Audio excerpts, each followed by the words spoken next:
If you want to prevent Git from uploading all your secret API keys to GitHub, you need a gitignore file. And of course, you can create such a file manually, but in this video, I'm going to show you how to create it automatically. So I'm using Python, but you can of course create a gitignore file for any programming language. So as you can see, I have a .env file, and this file is used in Python to store API keys. And of course, you don't want to upload them to GitHub. So in order to automatically create a gitignore file, I'm going to go to my extensions, and then I'm going to search here on gitignore. And the gitignore extension that you need is this one. This one works really well. It's the one from Code Zombie, and it should appear on the top. So just install it. And as soon as the installation has finalized, let's go back here and let's click on Control-Shift-P for Windows or Command-Shift-P on Mac.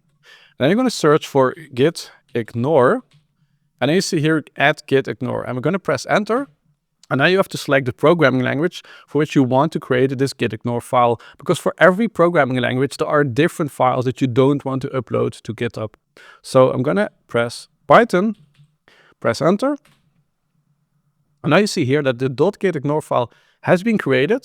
And if I search for .env, and I will see the .env file here, which means that the .env file will not be uploaded to GitHub.